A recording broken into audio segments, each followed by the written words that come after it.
Good morning. Applied chemistry BTech first semester. इसमें last class में मैंने एमसीक्यू ऑफ यूनिट 1 यानी कि फ्यूल के एमसीक्यू डिस्कस किए थे आप लोगों के साथ में। अब नेक्स्ट क्लास में हम डिस्कस कर रहे हैं आज MCQ of unit 2 phase rule. तो आप लोगों की डिमांड पे ही एमसीक्यू मैंने ये प्रिपेयर किए हैं, कुछ एमसीक्यू और कुछ मैंने एक एक मार्क्स के क्वेश्चन जो शॉर्ट क्वेश्चन थे वो भी लास्ट स्लाइड से उठाए हुए हैं। ठीक है बच्चों, इनको ढंग से पढ़ना। क्वेश्चन नंबर 1 है how many phase are there. ठीक है, कितनी फेजेस है इस क्वेश्चन में। तो ये हमने एफ क्वेश्चन में, इसमें हमने 1 मार्क्स के ऑप्शंस क्वेश्चन है, केवल हमने इसका आंसर ही यहाँ पे शो हो रहा है। अ बोतल containing aqueous solution of ammonium hydroxide. Ammonium hydroxide का एक्वस सॉल्यूशन है यानी कि NH4OH का होमोजीनियस मिक्सचर है। अगर होमोजीनियस मिक्सचर होगा तो इट मींस कितना फेज हो गया, ओनली 1 फेज होगा। ठीक है, अगर होमोजीनियस मिक्सचर है इसका मतलब 1 फेज है। Ether and water contain in स्टॉपर्ड flash. ठीक है, ईथर एंड वाटर कैसे, ईथर एंड वाटर कैसे लिक्विड्स है, इमिसिबल लिक्विड्स है और ये स्टॉपर्ड फ्लास्क में है। ठीक है, तो ये दोनों आपस में सेपरेट हो रहे हैं। तो यहाँ पे कितनी फेजेस हमें दिख सकती हैं, 2 फेजेस। क्वेश्चंस को क्लियरली देखना है, उसके बाद हमें बताना है कि कितना फेजेस हो सकते हैं। A mixture containing powdered sulphur, sugar and urea. ठीक है, तो हमारे पास एक मिक्सचर है जिसमें पाउडर्ड सल्फर है, उसका पार्टिकल साइज डिफरेंट है, सुगर का पार्टिकल साइज डिफरेंट है, यूरिया का पार्टिकल साइज भी डिफरेंट है। तो सॉलिड की ही है, सभी सॉलिड, लेकिन ये तीनों के साइज पार्टिकल डिफरेंट होने की वजह से हम यहाँ पे क्या लिखेंगे, 3 फेजेस हैं यहाँ पर। ठीक है, 3 फेजेस हमें जो 3 बाउंड्रीज रिप्रेजेंट हो रही है, फेजेस का मतलब है 3 बाउंड्रीज पता चल रही है। इसी तरह sulphur system, rhombic system, monoclinic, liquid and vapour sphere में। तो इसमें कितना होगा, सल्फर सिस्टम में 4, क्योंकि यहाँ पे क्या हुआ, सभी के पार्टिकल साइज डिफरेंट है, तो फिजिकली बाउंड्री जो शो हो रही है, तो पार्टिकल साइज डिफरेंट होने की वजह से हम इस पे 4 फेजेस बोलेंगे। An aqueous solution of glucose. Aqueous solution of glucose means कैसा मिक्सचर हो गया, होमोजेनियस मिक्सचर हो गया, होमोजेनियस सोल्यूशन हो गया, तो इसका मतलब only 1 phases. Mixture of nitrogen and oxygen, ये दोनों ऑक्सीजन और नाइट्रोजन दोनों गैसेज हैं और दोनों मिसेबल है, दोनों मिक्स हो गए, तो यहाँ पे फेजेस कितना हो गया, 1। ठीक है, तो ये फेजेस, नंबर ऑफ फेजेस के क्वेश्चन हम इस टेबल इसके हिसाब से कर लेंगे। नेक्स्ट है नंबर ऑफ क्या नाम कंपोनेंट्स। ठीक है, ये मैंने कुछ लास्ट ईयर के प्रीवियस क्वेश्चंस हैं जो उसमें स्लाइड्स में भी दिए हुए हैं। Predict the number of components for dissociation of KClO3 in a closed vessel. ठीक है, ओपन नहीं लिखा है, क्या लिखा है, क्लोज्ड वेसल। तो KClO3 को हम जब हीट करते हैं पोटेशियम क्लोराइड को, तो KCl बनता है और 3 ऑक्सीजन बनता है। अगर हम ये क्वेश्चन डायरेक्ट देखेंगे तो नंबर ऑफ कंपोनेंट्स के लिए हमें यहाँ पर क्या 3 1 KClO3 सॉलिड दिख रहा है, KCl सॉलिड है, ये 3O2 गैस है। ठीक है, तो यहाँ पे हमें कितनी स्पीसीज है, टोटल 3 स्पीसीज है। तो नंबर ऑफ कंपोनेंट निकालने के लिए हम C = S - R। आर क्या होता है, रिलेशन होता है कि इस इक्वेशन में हमें क्या रिलेशन मिल रहा है।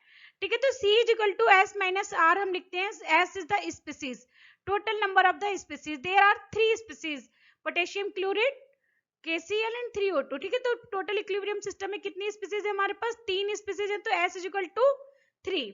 और रिलेशन कितना, एक ही रिलेशन है, KClO3 को ब्रेक डाउन करने पे KCl + O2 ये इक्विलिब्रियम में रहता है, तो रिलेशन क्या हो गया, 1। तो रिलेशन 1 है और स्पीसीज 3 है, तो इसमें हम कंपोनेंट्स निकालेंगे, कितने कंपोनेंट्स आ गए, 2 कंपोनेंट्स आ गए। क्लियर बच्चों, तो इसके KClO3 में कितने कंपोनेंट्स होंगे, 2। इसी तरह जैसे ही KCl है वैसे ही इसके एग्जांपल में हम KClO3 की तरह MgCO3 भी कर सकते हैं। MgCO3 है, CaCO3 है, ये सब भी इसी के एग्जांपल में इसी तरह सेम ऐसे ही करते हैं, क्योंकि MgCO3 को भी हम ब्रेक डाउन करेंगे तो MgO और CO2 में ब्रेक डाउन होगा। ठीक है, इस तरह MgCO3 है, CaCO3 इसी तरह 2 कंपोनेंट्स आएंगे। Predict the number of components for dissociation of ammonium chloride.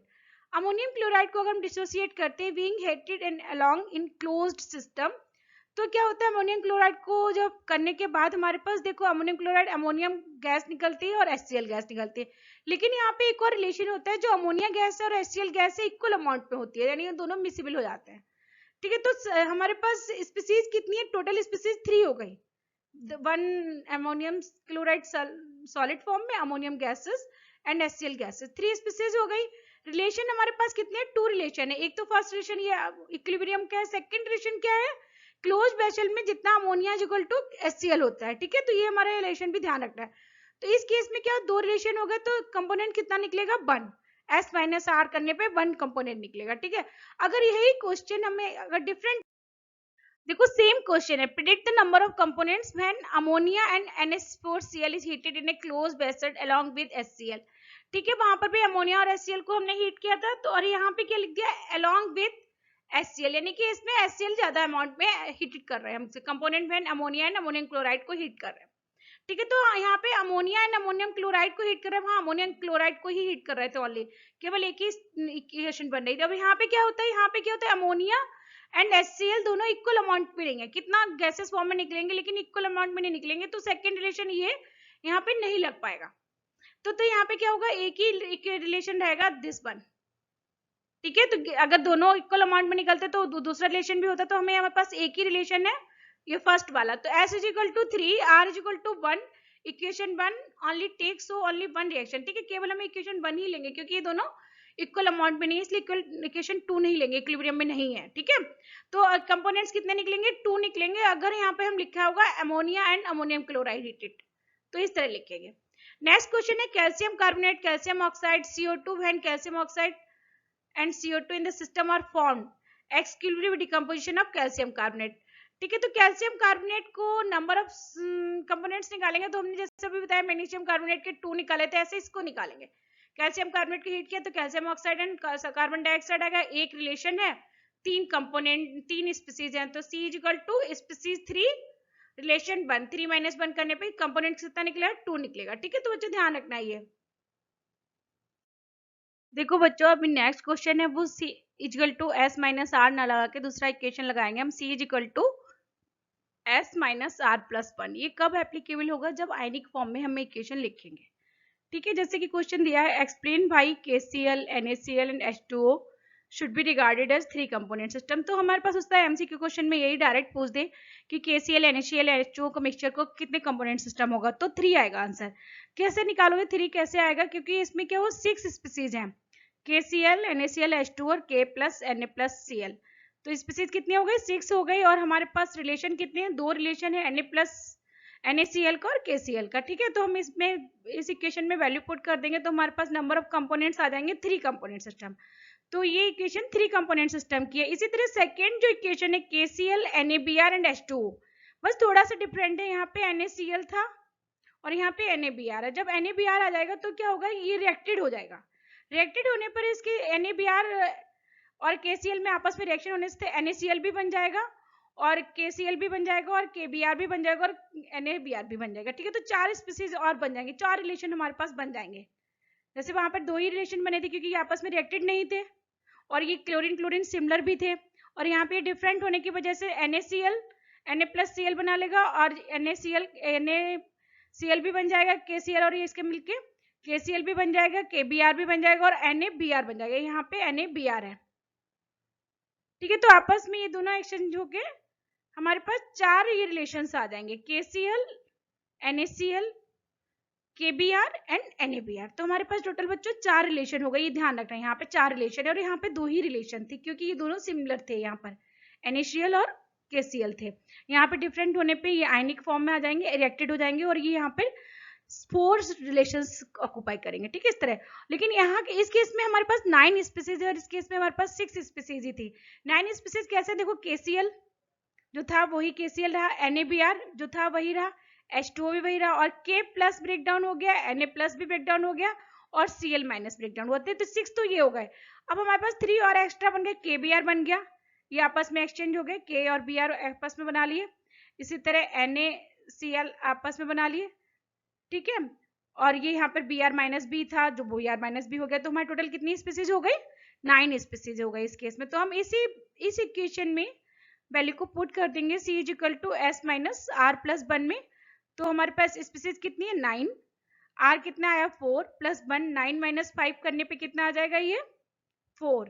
तो ये जो सेकेंड क्वेश्चन है KCl NaBr and H2O it is a 4 component system while KCl NaCl H2O it is a 3 component system. ध्यान रखना ये बहुत important है, exam में पूछ सकते हैं क्योंकि इसमें बस थोड़ा सा ही अंतर है। अगर सिमिलर है KCl और NaCl या कोई भी सिमिलर दिए होंगे तो हमारा 3 कंपोनेंट सिस्टम होगा और यहाँ डिफरेंट होने पे उसकी आयनाइजेशन हो जाएगा, रिएक्टेड हो जाएंगे तो 9 स्पीसीज हो जाएंगे। ठीक है बच्चों, नेक्स्ट अब हम इंपॉर्टेंट क्वेश्चंस पे आते हैं जो हमने अभी कलेक्ट किए हैं, कुछ क्वेश्चंस लिखे हैं, कुछ इधर उधर से कलेक्ट किए हैं। Incorrect statement regarding A phase diagram, अगर हम फेज डायग्राम बनाते हैं तो उसमें क्या इनकरेक्ट है, it gives information on transformation rate, transformation के बारे में बताता लेकिन उसकी रेट्स नहीं पता चलती कि कितना ट्रांसफॉर्मेशन हुआ है। Relative amount of different phases can be found under given equilibrium conditions, हाँ ये क्लियर है क्योंकि हमें रिलेटिव अमाउंट पता चल जाएगा। It indicates the temperature at different phases start to melt, it is also correct. Solid solubility limits are depicted by it, it is also correct. तो answer क्या हुआ, इनकरेक्ट स्टेटमेंट क्या हो गया, it gives information on transformation rate is the incorrect statement. The degree of freedom at triple point in unary, unary का मतलब हो गया मतलब F is equal to 0, degree of freedom at triple point in unary diagram for water, unary का मतलब इनी solution, ठीक है, इनी का मतलब वंस, ठीक है, तो क्या हो गया, यूनरी का मतलब नॉन वेरिएंट हो गया, तो यह क्या हो गया ए, ठीक है, 0, डिग्री ऑफ फ्रीडम कितना होगा 0। गिव्स phase rule for general system, ये हमें पता है P plus F is equal to C plus 2, यही हमें ध्यान रखना, P प्लस एफ इधर लो C प्लस 2, अगर ये कंडेंस्ड होता तो C प्लस 2 की जगह हम C प्लस 1 लिख देंगे, क्योंकि C प्लस 2 में यहाँ पे माइनस 1 लिख देंगे कंडेंस के टर्म में, तो C प्लस 1 हो जाएगा, ठीक है, ये ध्यान रखना आप लोग खुद ही। What is the triple point at which all the three phase of equilibrium system exist, वो पॉइंट कौन सा है जहां पे तीनों फेज एक साथ में आते हैं, ट्रिपल पॉइंट है, वाटर का ट्रिपल पॉइंट निकालते हैं ना। What is the point at which all the three phases equilibrium system exist, ये अगेन रिपीट हो गया triple point. Number of phases eight the triple point of water, कितने phases होते हैं वहां पर ट्रिपल पॉइंट पे, तीनों फेजेस होते हैं, को एग्जिस्ट करती हैं, ठीक है, ये ऑप्शन हो जाएगा। नॉन होमोजेनियस सॉल्यूशन इज, अगर कोई non homogeneous solution, salt solution कैसा हो गया, होमोजीनियस सॉल्यूशन है, शुगर सॉल्यूशन होमोजीनियस है, ग्लूकोज इन वाटर होमोजीनियस है, and saturated solution of NaCl, saturated solution of NaCl का मतलब है जैसे अगर हमने इस बीकर में ये हमारे पास क्या है NaCl है, ठीक है, NaCl को लिया और हमने डिजोल्व करते रहे, डिजोल्व एक लिमिट ऐसे आएगी जिसके बाद डिजोल्व होना बंद हो जाता है, तो ये नीचे जमा हो जाएगा, ठीक है, तो सैचुरेटेड सॉल्यूशन लेंगे तो सैचुरेटेड सॉल्यूशन में हमारे पास दो फेजेस आ जाएंगे, एक वाटर की और एक NaCl की, ठीक है, तो ये एक वाटर हो जाएगा और एक NaCl हो जाएगा, ठीक है, तो हमारे पास कितनी फेजेस हो गए सैचुरेटेड सॉल्यूशन में, दो फेजेस हो जाते हैं, तो इसीलिए सैचुरेटेड सॉल्यूशन जब भी हम बात करते हैं तो 2 फेजेस होता है, और नॉन होमोजीनियस है तो यहाँ पे नॉन होमोजीनियस मिक्सचर कौन सा हो गया, दिस वन, ठीक है, तो इस तरह ध्यान रखना, ये वाटर हो गया और ये हमारा सॉल्ट हो गया, इसमें दो फेजेस हो जाएंगे। Which of the following is the formula of condensed phase rule, मैंने बताया P plus F is equal to C plus 2, ये हमारा मेन गिव्स फॉर्मूला क्या है, P plus F is equal to C plus 2, ठीक है। अगर कंडेंस्ड की बात करते हैं तो कंडेंस का मतलब था रिड्यूस्ड फेज रूल, तो रिड्यूस में क्या करेंगे हम, जो C प्लस 2 है, जो C प्लस 2 लिखा है यहाँ पर -1 कर देंगे, क्योंकि अगर हमारे पास एक वेरिएंट्स रिड्यूस करेंगे तो -1, दो वेरिएंट्स रिड्यूस करेंगे तो -2, इस तरह करके, ठीक है, तो ये -1 लिख देते हैं रिड्यूस फेज रूल में, तो ये P plus F is equal to C plus 1 आ जाता है, क्या आ जाएगा, C प्लस 1 आ जाएगा, ठीक है, तो C प्लस 1 आने के बाद हम अगर डिग्री ऑफ फ्रीडम के केस में निकालेंगे तो F is equal to C plus 1 minus P को भी हम इधर लिख देंगे तो C प्लस 1 माइनस P, ठीक, तो C प्लस 1, ठीक है, यानी माइनस में P आएगा और C प्लस 1 आ जाएगा, C प्लस 1 प्लस और माइनस में P, ठीक है, तो ये आंसर आ जाएगा B, ठीक है, आंसर क्या हो जाएगा, कंडेंस्ड फेज रूल का फॉर्मूला क्या हो गया, F is equal to C minus P plus 1, या F is equal to C plus 1 minus P, ठीक है, यहाँ पे माइनस P लिखते हैं तो बात बराबर है C plus P, C minus P plus 1, ठीक है, इस तरह भी हम इसको लिख सकते हैं, दोनों केस में, इस तरह दोनों केस में लिख सकते हैं, ठीक है। In a single component system, condensed system, if degree of freedom is 0, ठीक है, अगर हम क्या करें single component system, C is equal to क्या बोला, ये C इज इक्वल टू 1 है, C इज इक्वल टू कितना बोला 1, if a single component condensed system, if degree of freedom is 0, F is equal to कितना है 0, F इज इक्वल टू हम 0 मान लेते हैं, क्वेश्चन में दिया हुआ F इज इक्वल टू 0 है, तो हमें क्या पता करें, maximum number of phases that can coexist, हमें P निकालना है, P इज इक्वल टू कितना होगा, ठीक है, तो हमें यही same formula P plus F is equal to C plus 1, P plus F is equal to C plus बंद करेंगे हम, तो इसमें हमें देखते हैं कितना आंसर आएगा। तो आंसर आ जाएगा हमारा 2। ठीक है, तो P इक्वल टू हमें क्या निकला, फेजेज निकालना है, तो F को माइनस कर देंगे, तो ये कंपोनेंट कितना है 1, तो 1 प्लस 1 2 हो गया। फेजेज डिग्री ऑफ फ्रीडम कितना है 0, ठीक है, माइनस 0। तो हमारे कितना आ गया, फेजेस कितनी आ गई हमारे पास 2। ठीक है बच्चों, क्लियर हो गया ना इस तरह किस तरह निकालते हैं, ये मैंने अपनी पिछली क्लास में भी समझाया हुआ है। Number of phases and components in aqueous solution of glucose. Aqueous solution of glucose में H2 एंड ग्लूकोज है, यानी सुक्रोज ग्लूकोज जो भी C6H12 वो 6 है। तो नंबर ऑफ फेजेस कितने हो गए यहाँ पे, नंबर ऑफ फेजेस कितने हैं, क्योंकि कैसा मिक्सचर हो गया, होमोजेनियस मिक्सचर, तो फेजेस कितने हैं 1।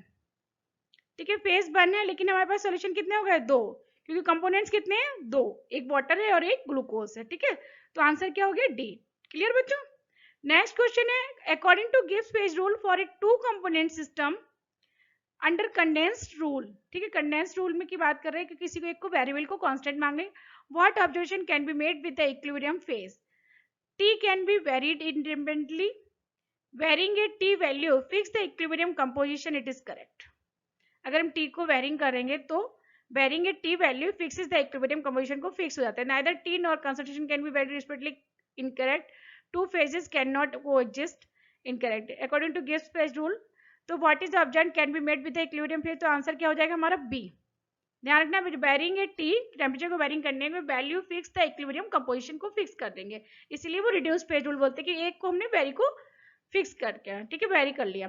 इन the general phase diagram of water component system the region that separates solid and liquid is called, कौन सा कर्व होगा, सब्लिमेशन कर्व। नेक्स्ट है, calculate the degree of freedom for the following reaction. ये मैंने पिछली slide में भी समझाया था, 2KCl3 KCl plus 3O2 C equal to S minus R से रिलेशन 1 है, स्पीसीज 3 है, तो कंपोनेंट कितना निकलेगा, कंपोनेंट कितने निकलेंगे 2 निकलेगा, 3 माइनस 1 करने पर 2 कंपोनेंट हो गए यहाँ पर। ठीक है, और फेजेस कितने हैं यहाँ पर, फेजेस दिख रहे हैं, फेजेस हमारे पास कितने हैं यहाँ पर 3 फेजेस है बच्चों। ये सॉलिड पार्टिकल्स है, इसका अलग फेज है क्योंकि इसके पार्टिकल साइज अलग डिफरेंट है, और ये सॉलिड पार्टिकल इसका भी डिफरेंट फेज है, इसका पार्टिकल साइज डिफरेंट, और गैसियस फेज है। तो हमारे पास कितने हुए 3 फेजेस है यहाँ पर, और 2 हमारे पास क्या है कंपोनेंट्स, क्योंकि कंपोनेंट्स 2 कैसे पिछली स्लाइड्स में मैंने बताया था C equal to S minus R करके। तो ये वैल्यू पुट करने पे तो इसका आंसर कितना आएगा, calculate the degree of freedom कितना आ गया, F इक्वल टू 1। अगर डिग्री ऑफ फ्रीडम 1 आएगा इसको हम बोलते हैं मोनोवेरिएंट। ठीक है, what is the number of phases and components present in the following reaction. ठीक है, number of phases of components in the following reaction. इसी तरह मैग्नीशियम कार्बोनेट जैसे कैल्शियम KCl3 था, इस तरह magnesium carbonate. What is the number of phases, number of phases देखो कितना है यहाँ पे, एक ये सॉलिड है, ठीक है, दूसरी सॉलिड ये है, और ये गैस है सेम KCl3 की तरह। तो नंबर ऑफ फेजेस कितने हो जाएंगे, फेज यहाँ पे 3 हो जाएंगे, जैसे उसमें फेज 3 थे। कंपोनेंट्स कितने होंगे, कंपोनेंट्स 2 होंगे, क्योंकि C equal to S minus R S3 species minus 1 relation लिखेंगे, पिछले स्लाइड्स में बताया था। तो यहाँ पे कितना कंपोनेंट्स आएंगे 3 phases and 2 components. What is the number of phases and components in the following reaction? यहाँ इस रिएक्शन में नंबर ऑफ फेजेस देखो यहाँ पे लिखा नहीं, केवल डायरेक्ट रिएक्शन दे दिया NH4Cl का। अगर यहाँ पे मैं NH4 के साथ में along with NH3HCl लिखते तो हमारे पास एक रिलेशन होता है, 2 रिलेशन नहीं होते, तो हमें वो वाला इक्वेशन लगाना पड़ता है। ठीक है, तो हमें यहाँ पे नहीं दिया हुआ है कुछ भी, along with नहीं दिया हुआ, डायरेक्ट लिखा हो, तो यहाँ पे क्या हुआ, हमें ध्यान रखना है कि यहाँ पे नंबर ऑफ फेजेस निकाला। तो नंबर ऑफ फेजेस के लिए एक तो ये हो गया, नंबर ऑफ फेजेस कितने, NH4Cl सॉलिड और NH3 गैसियस फॉर्म में, और ये भी गैसियस फॉर्म में। तो यहाँ पे ये दोनों गैसियस फॉर्म में इक्वल है, इक्विलिब्रियम में भी, NH3 भी इक्विलिब्रियम में, HCl दोनों इक्विलिब्रियम में, एक रिलेशन भी है। तो हमारे पास दो तो क्या हो गया इसका फेजेस हो गए। कंपोनेंट्स कितने हैं, कंपोनेंट्स इसका 1 ही आएगा, क्योंकि कंपोनेंट 1 किस ऐसे आएगा, C equal to S minus R लिखेंगे। तो S कितना 3 है, R कितना है 1 है। ठीक है, R यहाँ पे आ जाएगा 2, क्योंकि एक तो R ये वाला रिलेशन हो जाएगा, दूसरा NH3 और HCl आर इक्वल, तो R इक्वल टू 2 रिलेशन आएंगे, पिछली स्लाइड्स में समझाया हुआ है, इसको देख लेना, वहां से पिछली स्लाइड से देख लेना। ठीक है बेटा, तो इसका आंसर आएगा 2 and 1।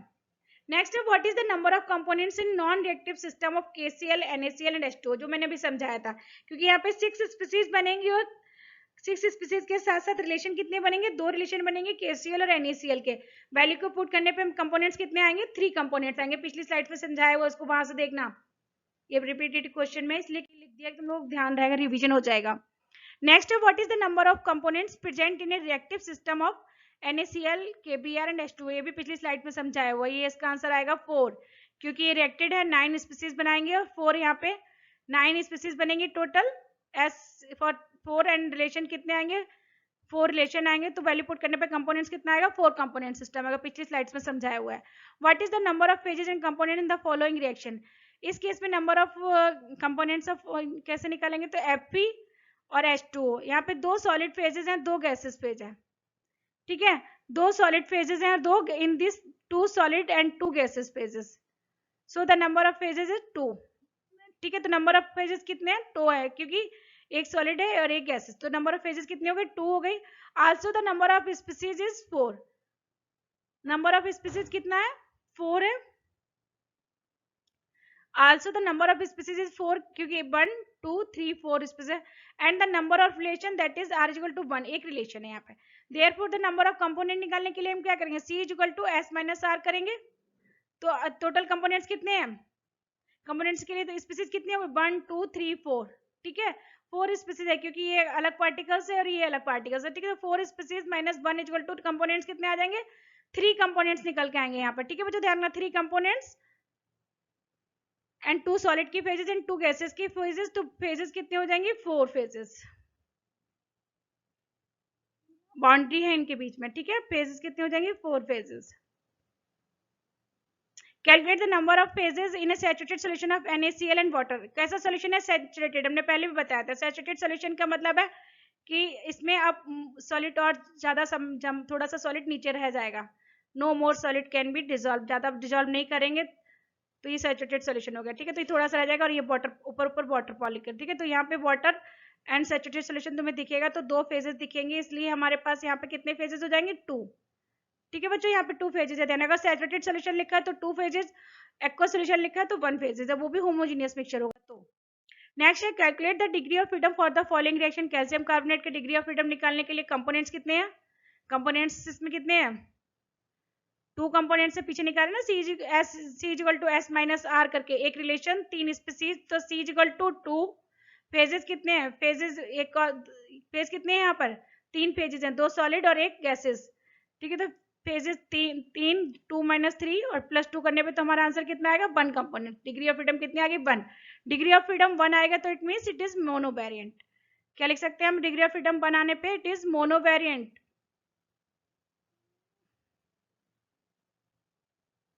ठीक है, monovariant. Calculate the degree of freedom of the following reaction, इस केस में डिग्री ऑफ फ्रीडम निकालने के NaCl solid, NaCl liquid, NaCl gases, 3 phases हैं, फेजेस कितनी हो गई यहाँ पे, 3 हो गई। कंपोनेंट निकालने के लिए रिलेशन निकालना पड़ेगा, स्पीसीज कितनी है, 1 2 3, 3 स्पीसीज और एक रिलेशन, 3 माइनस 1 करने पे कंपोनेंट कितने निकलेंगे, 2 कंपोनेंट हो गया, तो ये भी हमारा डिग्री ऑफ फ्रीडम कितना आ गया, 1 आ गया, यानी कि ये भी मोनोवेरिएंट हो गया।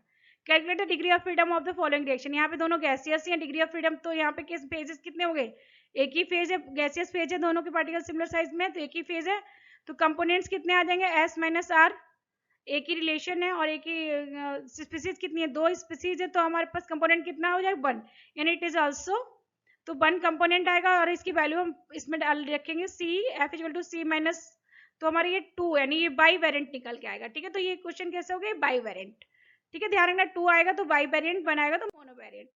क्रिटिकल टेम्परेचर क्या होता है, what is the critical temperature, the minimum temperature at which the equilibrium is achieved, first option ही हो गया, critical temperature is the minimum temperature at which the equilibrium is achieved, तो हम फर्स्ट ऑप्शन ही टिक कर देंगे और नेक्स्ट नहीं देखते हैं, ठीक है। नेक्स्ट है विच of the following is the incorrect system that has reached the eutectic temperature, the system is an open system, इसमें भी फर्स्ट ऑप्शन हो गया, ओपन सिस्टम में कभी भी यूटेक्टिक टेम्परेचर को हम नहीं देख पाएंगे, क्लोज सिस्टम ही लेना पड़ेगा, चाहे ट्रिपल पॉइंट हो चाहे वो, तो ये भी इनकरेक्ट में, ये ऑप्शन ही लिया तो नीचे ऑप्शन नहीं देख रहे हैं हम। What does the term Meta stable indicates, a place where the composition of system remains constant, a place where the pressure remains constant with low value, an area below which a vapor liquid mixture is obtained, a region ठीक है, where the temperature remains constant, तो ये answer हो गया इसका D. Next है number of phases in the transformation rhombic to monoclinic surface, दो type की, दोनों पार्टिकल साइज डिफरेंट है, तो फेजेस कितने हो जाएंगे, 2 हो जाएंगे इसमें। जैसे मैंने अभी स्टार्टिंग में फोर फेजेस का दिखाया था, उसमें लिक्विड और वेपर्स भी ली थी। With respect to one component system what is the mixture present at the triple point, triple point में क्या होगा, तीनों चीजें को एडजस्ट करेंगे, वाटर, आइस एंड वेपर, तो डी ऑप्शन हो जाएगा इसमें। थैंक यू बच्चों, good luck, take care. Next topic में हम कैटालिस्ट पढ़ाएंगे। कैटालिस्ट में हम इंपॉर्टेंट क्वेश्चन इसी तरह एमसीक्यू बनाएंगे, जितने मोस्ट प्रॉब्ली जो मुझसे बन पाएंगे उतने बना दूंगी आपके एग्जाम्स के लिए। Best of luck, thank you बच्चों, have a nice day, good luck, take care.